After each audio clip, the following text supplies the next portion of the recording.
Good day, everyone. This is Dr. Du Toit, your naturopathic doctor and wellness coach.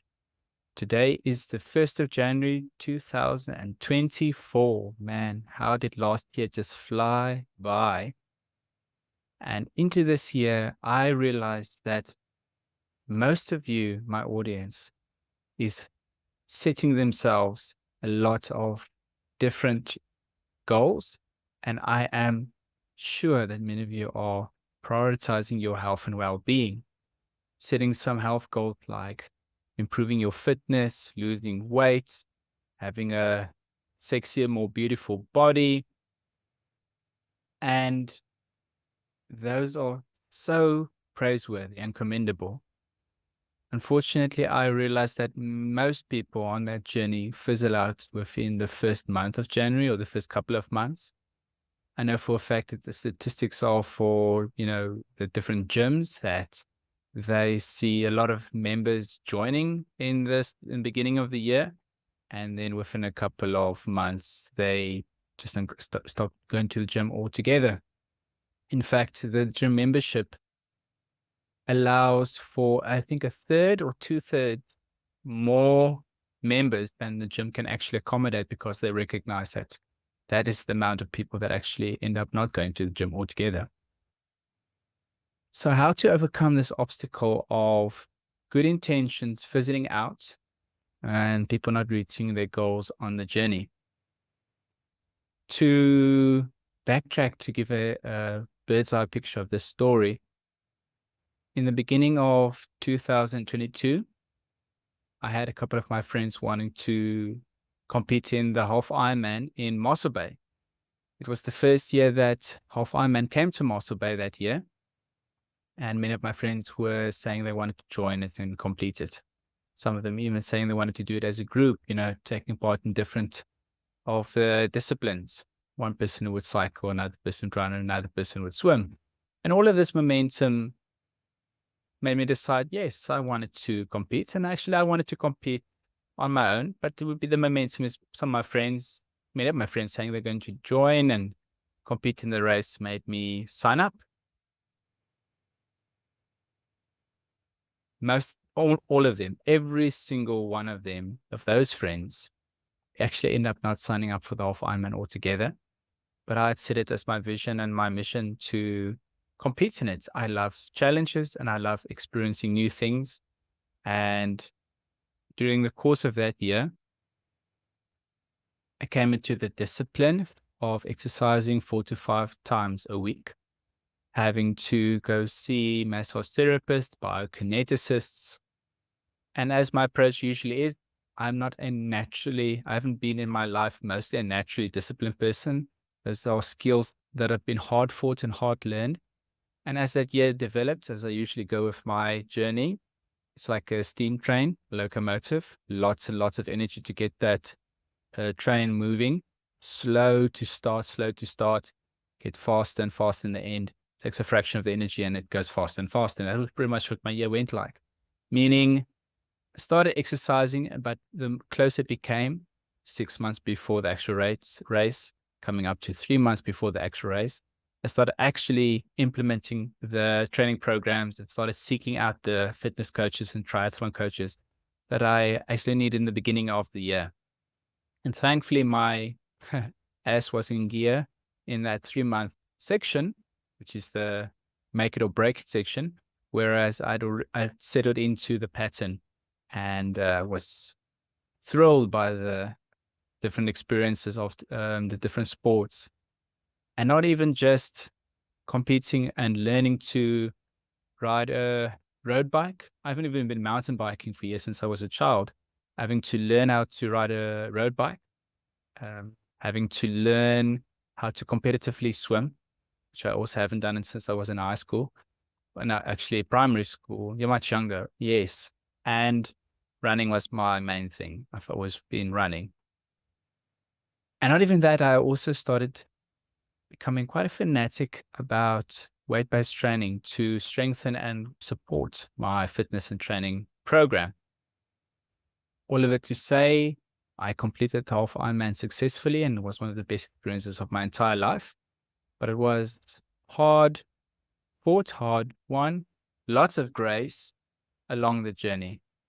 And I do honor, my belief in a higher power that supported me on that journey to make it success. So insofar as what I could bring was always insufficient, but grace pulled me through.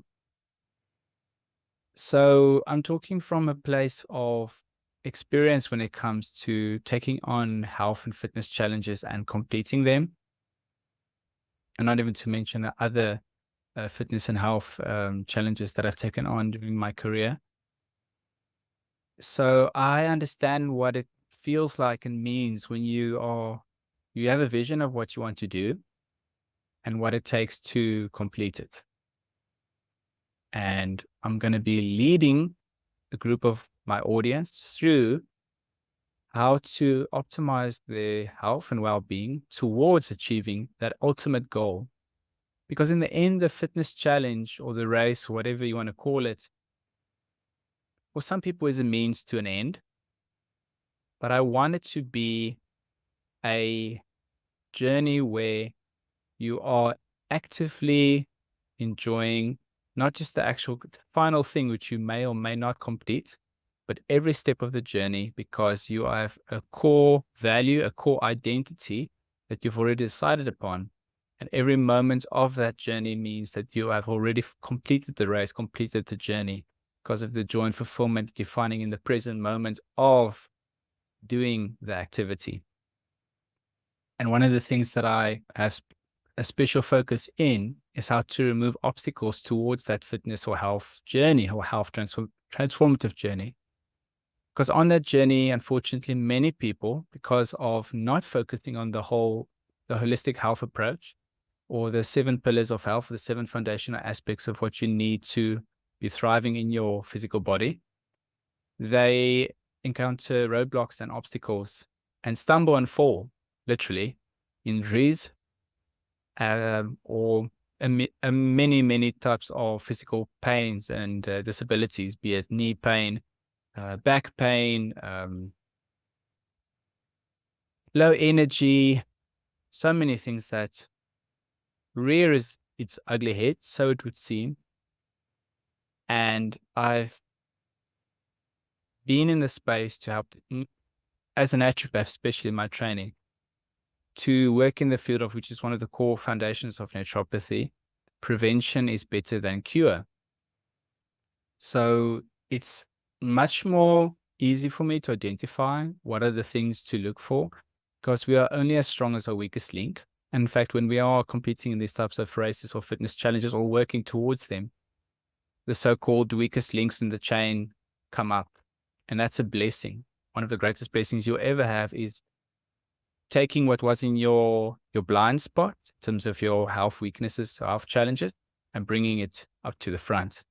Because in that moment, it might just be a great frustration or minor frustration, but that area, that weakest link in your maybe genetics or physical body, are the things that develops into chronic health diseases and the dreaded diseases of our time.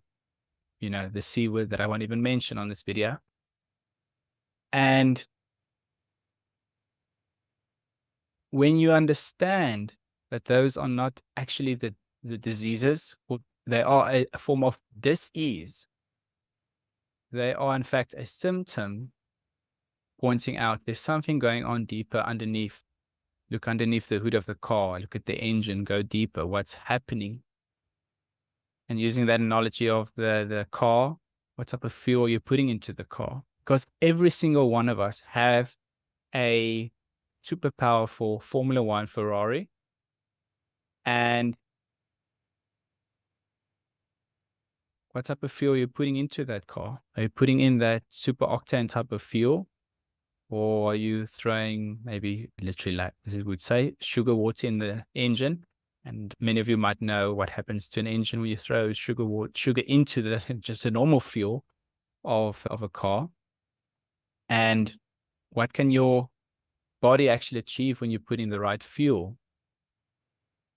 What makes it much more fascinating, though, is that understanding that all of the things are a side story when you come to realize that the number one foundation of health and of achieving your goal is your mindset. It's one of the most researched areas of scientific research. How can that be? How do you know that, Francois? It's because in every single form of medical trials towards testing pharmaceutical medicine, they have to test that medicine against the placebo effect. One group gets the sugar pill, other group gets the real medication. It's called the double-blind placebo-controlled trial, the gold standard of scientific testing for medicines, pharmaceutical medicines included. Now, the placebo effect, the power of the mind for the sugar pill, can weigh up to 50%, meaning, just as a random example, one person can have knee pain. You give him a sugar pill saying this will cure your knee pain, and he will have a 50% improvement statistically from that knee pain from taking a sugar pill and believing that that sugar pill will help him. So the power of the mind in this journey can be our greatest asset or our greatest weakness. And taking all of this in account, I'm looking forward to guiding you into achieving your health goals and achieving that fitness challenge that you have in mind, or just simply getting into the routine of exercise for your health and well-being that you envision for yourself will give you the results that you're looking for. I believe in you, know it can be done, and I'm here to take your hand on that journey in 2024 to achieve those goals, but more than that, have beautiful life experiences every single day as you progress towards that one great experience that you plan to have. Thank you for listening to this video. Share this video with everyone that you know and invite them along on this journey that I'll be sharing the link on with more information to guide them into achieving the greatest health that they could have ever imagined. Thank you, everyone. Blessings.